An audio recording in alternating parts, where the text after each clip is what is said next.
now we're going to talk about roads that are curved. So most of the times the roads that I would drive on anyways that are curved, you could think about highway roads that are curved. And the road itself is flat, and there's a small curve to the road. The other type of curved roads I might think of is if I'm watching a NASCAR race, the roads there are banked at an angle, so they're no longer flat. When you get to the end of a track, a lot of times they'll put a bank to it so the cars have an easier time to turn. But these ones are flat, so I just wanted to kind of show you a front view. And this is really like not a good picture of a car, but whatever. It's the top view of a car, and the car is driving around the rotary this way, so you see the velocity vector. This is a top view. And if I looked at the front view of the car, you would see this would be the front view. So I see the car coming towards me. So I've tried to show you the bumper and the headlights and the tires and the person in there. So you see what happens is the person has the car. The car itself has mass. So mass would have weight. So we have weight, which is m times g. And if the car is pushing on the road's pushing back on the car. So we have this force normal. Okay. And if you think of it, anything that's going along a curved path, a circular path, needs to have something called a centripetal force or a radial force pointing towards the center of the circle to maintain circular motion. So if we go over here and we look at it, we need this thing called a force radial to maintain circular motion. It's also called the centripetal force.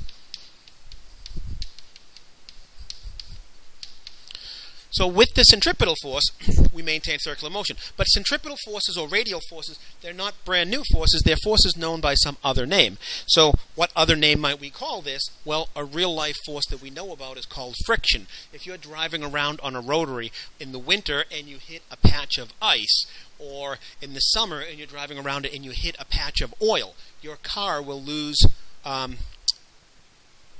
good contact with the road, and you will most likely not maintain circular motion. So your car will end up going out of the rotary. So the thing that these both are, this is really a force of friction. And it's the force of friction static, because we don't want we want the tires to basically stay where they are. It's no fun driving around if your tires are sliding all over the road. So even though the car is moving, when the rubber tire rotates down onto the pavement, it stays down on the pavement until the tire rotates that rubber off. So the radial force is equal to the centripetal force. In this particular case, it's equal to the force of friction. Okay. So in that particular drawing, if I was standing in front of this car and I had the car coming towards me, we would note that there would be a force of friction going this way, which equals mu, it's static, times the force normal. And this, we're looking for the maximum static frictional force. So in this particular case, we're looking for the maximum. Okay. Because again, we're going to take it right to the limit. We're going to see what's the maximum force of static frictional we can have, and then say if we lose that, then would break free and would be off the road. So we want to just find out the maximum speed, and that could be how we could get the maximum speed on a rotary. And a safety engineer would have to add in a certain factor to it. So if I would go and look, if my weight is mg, then my normal force is equal and opposite. My normal force is also mg. So if I take this piece, the force of friction is the net force in the car, and it's a radial force. So we'll say, if I bring this down, we'll say this is the net force, it's the radial force, and it equals mu static max, no, just the static, and then the normal force is written right here as m times g. So this would be written as mg. And then there's a formula for this. We could substitute and say F sub r is equal to m v squared over r.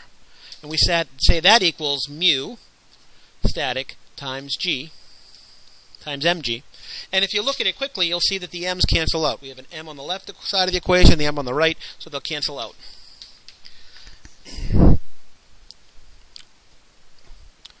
And one of the things they do, a standard thing they do here, is they would solve this formula in terms of mu by itself. So what happens is mu equals v squared over g times r. And this is actually the coefficient of friction needed for a car to maintain circular motion on the road.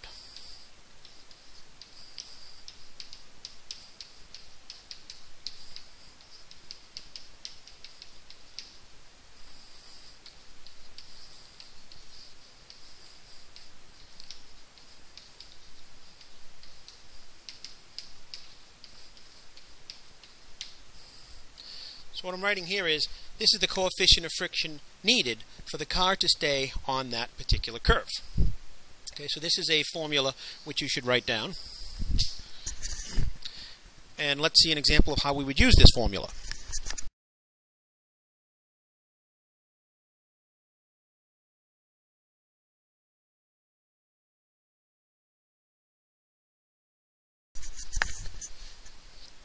Here I have a problem, and let's just say we have a highway. So you're driving along the highway, and all of a sudden you get to your off-ramp. So you want to take your car, and you're driving on the road there, and you want to take your car and you want to start to get off of the road. So you want to take your car this way. And while you're on the road, we want to make sure that you can maintain circular motion, because that would be terrible if you couldn't. If I'm telling you that the radius of this part of the curve is 60 meters, and I'm telling you that in the worst case scenario that this coefficient of friction could be 0.2. So what I'm saying, the worst case is on a dry night, it would be much higher. In good weather, this coefficient will be much higher. The closer you are to 1, there's no slipping really. So, and this deals with the breaking point.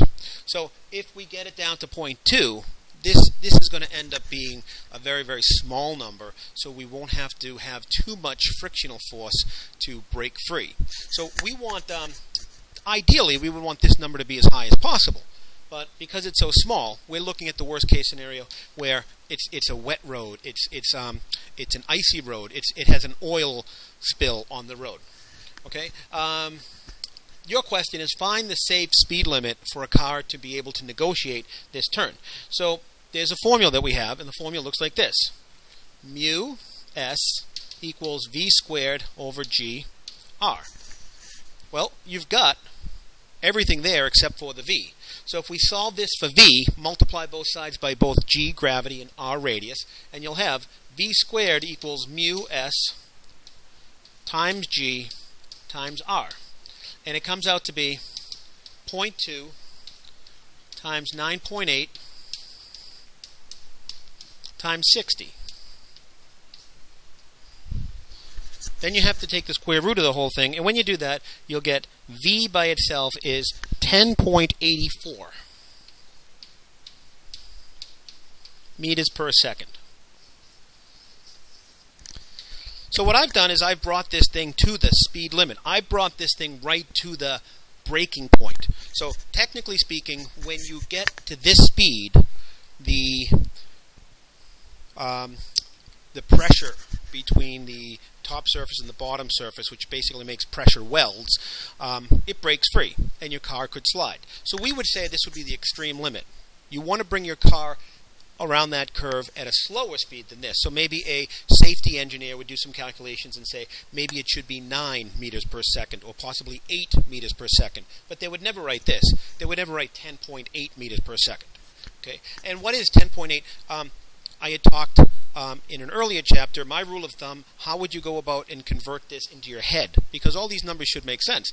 If I double this, that's approximately 11. Doubling it, we're getting about 22. So this is a speed of about 22 miles per hour, because the rule of thumb is if you take something in meters per second and double it, it'll be in about miles per hour. So it's very reasonable to say you're on the highway and you see an off-ramp and they would have a sign saying the speed limit is now 25 miles per hour while you're going on that curve on the off-ramp. So that's approximately 22 miles per hour. So this is a very reasonable type of a problem.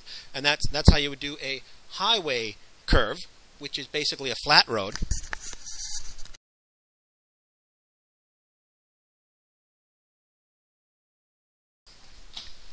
When I was doing the talk in Chapter 4 about friction and ramps and inclined planes, one of the things I talked about was if you had an inclined plane, and this here was an angle. So one of the things I had talked about is if you do have an inclined plane, and this would be an inclined plane, and that's the angle, then if you put a mass on it,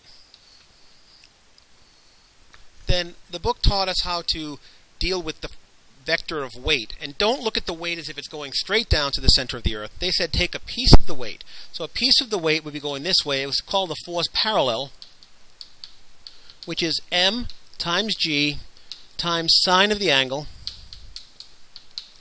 And there's another force, a piece of the weight, going perpendicular like this, and that would be the force perpendicular,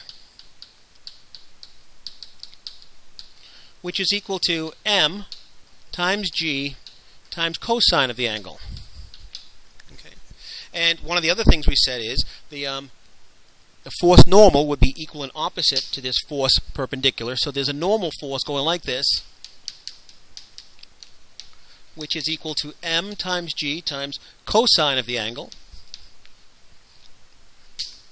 And then you see, if there is friction, and in real life there always is friction, then if the box is sliding down the hill, there's a frictional force going opposite up the hill. So we have this force of friction, which is mu times the force normal.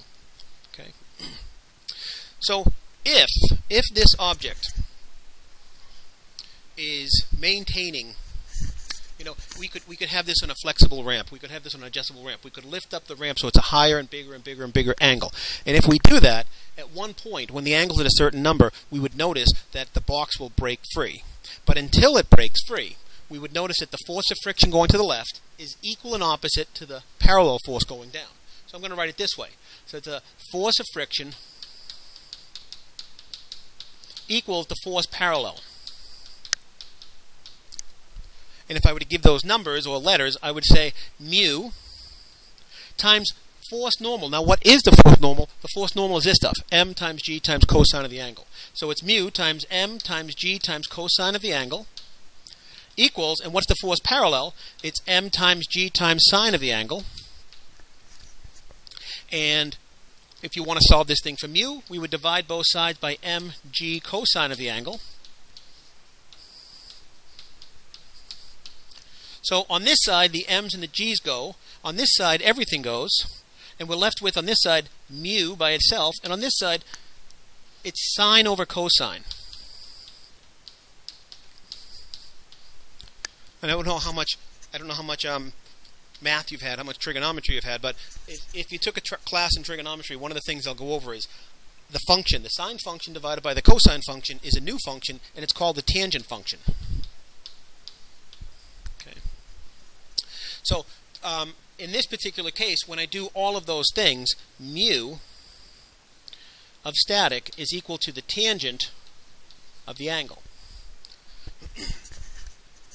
So if you wanted to know what is the coefficient of friction on this, you would take this ramp and you would lift it up higher and higher and higher and higher. And when you lift it up to a certain point, that box will break free and start to slide. If you know the biggest angle you had, hit the tangent button of the biggest angle, and it'll be a decimal point number, and that'll be your coefficient of static friction.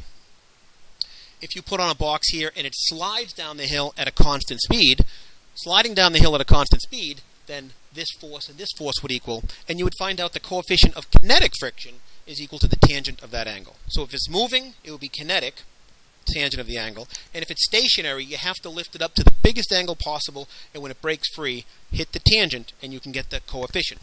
So why am I saying all this when we're now doing, we just did highway curves, and now we're about to do banked curves. So why am I doing all this? Well, let me erase and then go on.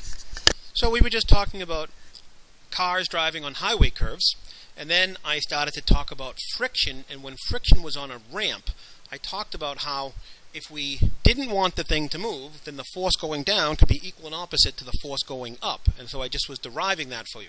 So now what I've drawn is a racetrack, a top view of a racetrack. So if you think of a NASCAR race or something, you know, you have these cars driving along a flat road here, and then as it's getting towards the curve, the road now is usually banked at a certain angle. And what I mean by that is if you just look right here, this part of the road is usually right on the ground, but this part of the road here is elevated up higher, and the road is at a curve.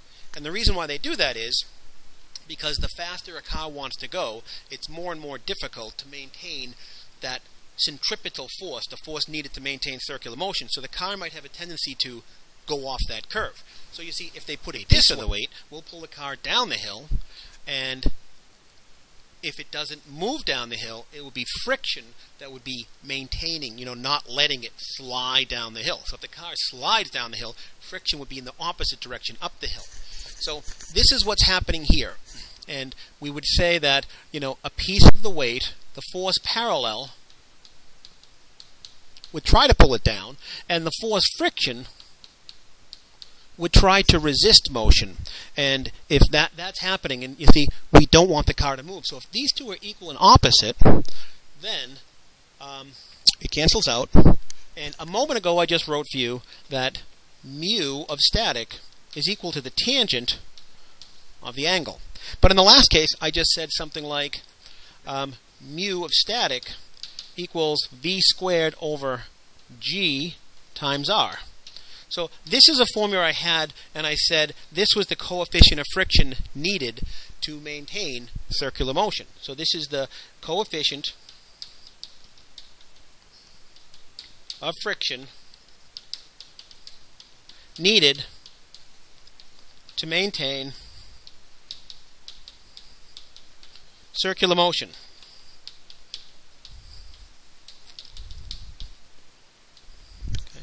So that's what this one is, and we just did an example, and we did a sample problem with this a few moments ago. But now I can look at this formula here and say this. If mu equals the tangent, but also mu equals this stuff here to the right, then I could say mu, sorry. Then I could say tangent of the angle equals v squared over g times r. And I could now say that this is the formula for a banked curve, and this would be the angle needed so that the car could maintain circular motion and not even worry about friction. So this would be the angle needed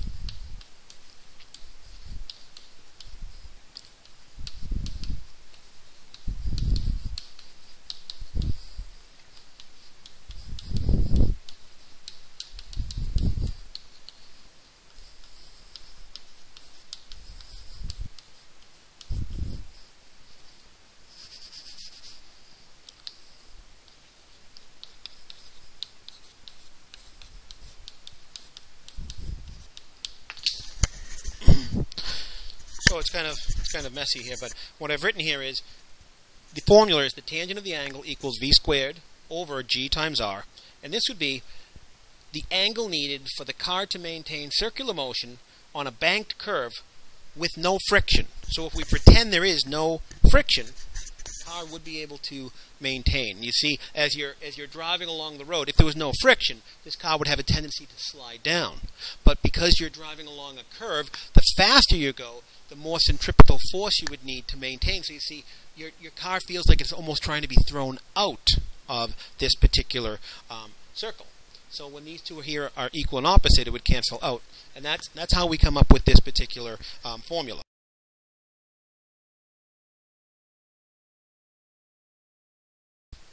So if I were to do an example with this one, something like this, if I were to say,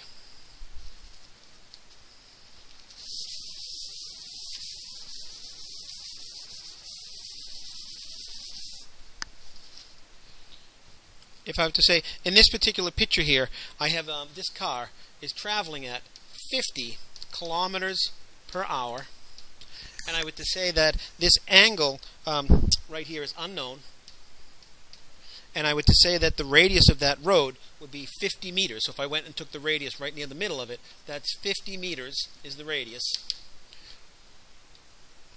And I wanted that car to be able to negotiate that turn and not worry about friction and pretend there's no friction. What would I do? Well, I could say this. I could say v squared. If I want to get the angle.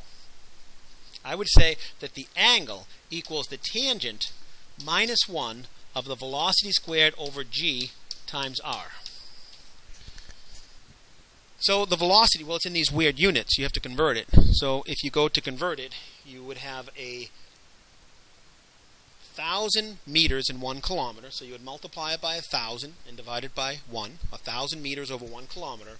And then in the bottom you have an hour here. In 1 hour we have 3,600 seconds. So if I do that on my calculator, I take 50 and I multiply it by 1,000 and I divide it by 3,600. I would get 13.89 meters per second.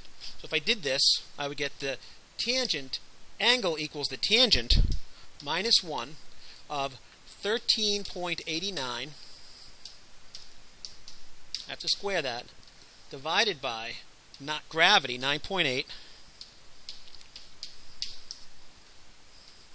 and the radius is 50 meters.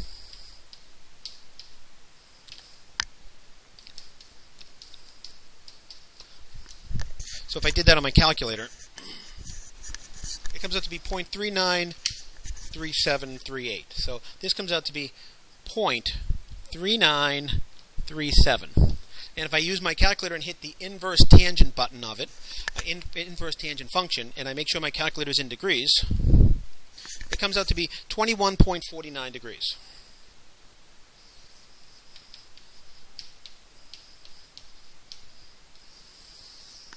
So that is a typical type of a problem when they talk about a banked curve, which I've only seen really used in